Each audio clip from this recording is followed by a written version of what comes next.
No meu primeiro vídeo da série Origens, eu falei sobre dois movimentos que foram antecessores do grupo Alcoólicos Anônimos. Nessa segunda parte eu vou falar sobre o último movimento e as pessoas envolvidas na formação do grupo e como construir o programa dos 12 Passos. Olá pessoal, meu nome é César Augusto, sou conselheiro em Independência Química e idealizador do grupo do Facebook A Vivência dos 12 Passos. Antes de começar, quero pedir a vocês que deixem seu like, se inscreva no canal, aperte o sininho para ser notificado. E quem não assistiu o primeiro vídeo, eu vou deixar no card, no cantinho superior da tela, ok? Agora eu vou falar sobre o último grupo e o mais relevante, que se chama Grupo Oxford. Ele nasceu entre 1916 a 1920. Depois de uma série de desilusões pessoais, o ministro luterano Frank Buchmann criou um grupo evangélico na Universidade de Oxford, entre eles os líderes de estudantes e atletas. No princípio ele se chamava Companheirismo Cristão do Primeiro Século. No ano de 1928 seu nome foi mudado para o Grupo Oxford. O grupo estabeleceu normas éticas elevadas para seus membros, incentivando-os a aspirar-se aos 4 absolutos: absolutamente honestos, absolutamente puros, absolutamente dedicados, absolutamente altruístas, o que foram chamados de os 4 absolutos. O grupo também estabeleceu 5 procedimentos que também influenciaram os conceitos encontrados nos 12 passos. Entregue-se a Deus, ouça a direção de Deus, verifique a orientação, restituição, compartilhamento para testemunho. Em 1918, Frank Buchmann encontrou um trabalhador jovem da Associação Cristã de Moços, Sam Shoemaker, na China, e o converteu aos princípios do Grupo Oxford. Anos mais tarde, Sam se tornou ministro de uma igreja em Nova York e essa igreja tornou-se o quartel-general do Grupo de Oxford nos Estados Unidos. Samuel Shoemaker contribuiu para a construção das 6 etapas que foram a transformação dos 5 procedimentos. As 6 etapas foram os predecessores dos 12 passos do Alcoólicos Anônimos. Admitir que estava derrotado, primeiro passo. Fazer inventário de si mesmo, corresponde ao 4º e 10º passo. Confessar suas falhas a outra pessoa, corresponde ao 5º passo. Reparar os danos causados a outras pessoas, corresponde ao 8º e 9º passo. Achar uma forma de dar de si mesmo sem usufruir, benefícios pessoais. 12º passo. Orar para qualquer Deus que ele achasse com poder para apoiar esses simples preceitos. 2º, 3º, 6º, 11º passo. Enquanto as nações europeias rearmavam-se para a guerra, Buchmann clamava por um rearmamento moral e espiritual como caminho para construir um mundo livre do ódio, de medo e de ganância. O rearmamento moral, RAM, como ficou conhecido, lançou o programa de reconstrução moral e espiritual para promover a mudança na vida pública e privada, baseada na mudança de motivação e caráter. Como podemos ver, pessoal, o Grupo Oxford não era focado na recuperação de alcoolista, e sim uma transformação moral pelo meio espiritual. Em 1930, o grupo conseguiu atrair muitos alcoólicos, e alguns conseguiram se manter sóbrios, entre eles Roland Haas, Abby Thatcher e, consequentemente, Bill. Em 11 de dezembro de 1934, William Griffith Wilson se internava novamente depois de várias internações frustradas no Hospital Toombs, em Nova York. Ele gostava muito do médico de plantão, Dr. Silkworth, que tinha ideias inovadoras para a época sobre o alcoolismo. Há anos ele afirmava que o alcoolismo era uma doença, uma obsessão da mente ligada a uma alergia do corpo. Nessa internação, Bill Wilson teve uma experiência diferente.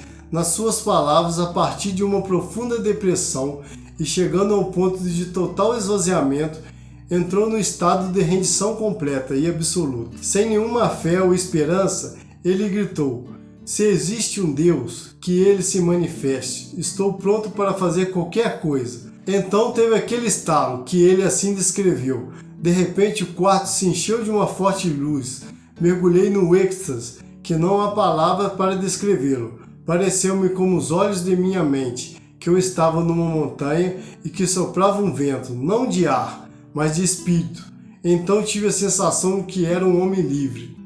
Lentamente, o êxtase passou e eu estava deitado na cama, mas agora, por instantes, me encontrava em um outro mundo, um mundo novo de conscientização.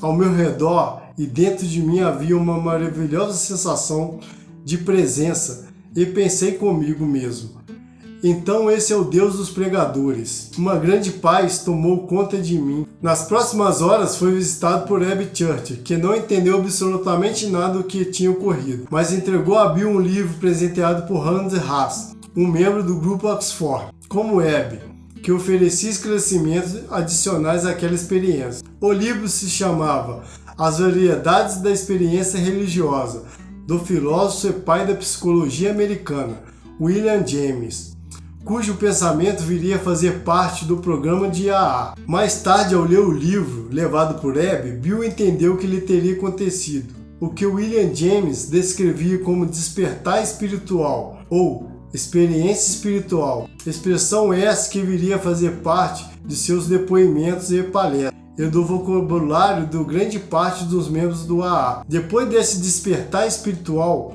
Bill nunca mais voltaria a beber. Bill imediatamente tomou uma decisão: tornar-se muito ativo no trabalho do grupo de Oxford, e assim traria outros alcoólicos do Hospital Toombs ao grupo. Neste mesmo ano, em 1934, Roland Haas, filho do senador dos Estados Unidos, iniciou o tratamento para o alcoolismo com o renomado Dr. Carl Jung, em Zurique, Suíça. A conexão de Roland com o grupo Oxford o levaram até Abby, e Abby fez a conexão entre Dr. Jung e Bill, que assim resultou em uma interessante troca de correspondência sobre os outros conceitos de poder superior e espiritualidade. A carta de Jung a Bill, 30 de janeiro de 1961, diz o seguinte: seu desejo pelo álcool era o equivalente, num grau inferior, da sede espiritual do nosso ser pela totalidade expressa em uma linguagem medieval, a união com Deus. Um homem comum não protegido pelos planos superiores é isolado de sua comunidade, não poderia resistir aos poderes do mal. Veja você que álcool em latim é espíritus. No entanto, usamos a mesma palavra tanto para designar a mais alta experiência religiosa, como para designar o mais depravador dos venenos. A receita mais útil então seria espíritus contra espírito. Assim se deu esse fenomenal encontro entre Bill e Jung e as trocas de experiências que influenciaram a ideia de poder superior. 11 de maio de 1935, Bill estava em Akron, Ohio, numa viagem de negócio, quando no saguão do hotel Mayflower começou a sentir uma vontade incontrolável de beber. Já havia 5 meses de abstinência do álcool. Buscando ajuda, começou a ligar para várias pessoas e grupos, até que falou com o reverendo Walter Tonks, membro do grupo Oxford. Ele fez um pedido inusual: queria falar com outro bêbado. O reverendo Tonks colocou Bill em contato com outro membro do grupo Oxford, Henrietta, nora de um magnata da indústria dos pneus, que vinha tentando ajudar o Dr. Bob Smith com seus problemas com a bebida. Henrietta marcou o encontro de Bill com o Dr. Bob para o dia seguinte, domingo, dia 12 de maio de 1935, Dia das Mães, na casa do Dr. Bob. Dr. Bob, cansado de tantas tentativas frustradas de resolver seu problema com a bebida, disse para sua esposa: vou lhe dar 15 minutos, só isso. Neste memorável primeiro encontro, Bill e Bob conversaram por mais de 6 horas seguidas. Após o encontro, Bill e Bob entenderam que ajudar outros bêbados a superar seu problema era a forma mais eficaz de se manter em abstinência e sobriedade, e assim fundaram o Alcoólicos Anônimos. Durante os 3 primeiros anos, os 3 grupos pioneiros em Akron, Nova York e Cleveland cresceram e evoluíram como assim chamado programa verbal transmitido oralmente. Os primeiros princípios escritos por Bill para o programa do AA foram praticamente idênticos às 6 etapas do grupo Oxford nas palavras de Bill. Quando começamos a formar uma sociedade separada dos grupos Oxford, começamos a formular nossos primeiros princípios. Os 6 primeiros princípios do AA: admitimos sermos impotentes perante o álcool, passamos a ser honestos conosco mesmo, passamos a ser honestos com outra pessoa em confiança, fizemos reparações por danos causados a outros, Trabalhamos com outros alcoólicos sem visar prestígio ou dinheiro. Oramos a Deus para que nos ajudasse a fazer essas coisas da melhor maneira que nos fosse possível. Um ano depois, em 1939, foi publicado o Livro Azul, contendo a versão final dos 12 Passos. Mais de 35 milhões de exemplares vendidos, traduzido para mais de 60 idiomas. Alcoólicos Anônimos no mundo está presente em mais de 186 países, possui 120 mil grupos no mundo. No Brasil, ele teve início em 1947, possui 5 mil grupos com 11 mil reuniões semanais. O programa dos 12 Passos é um programa espiritual universal e não religioso.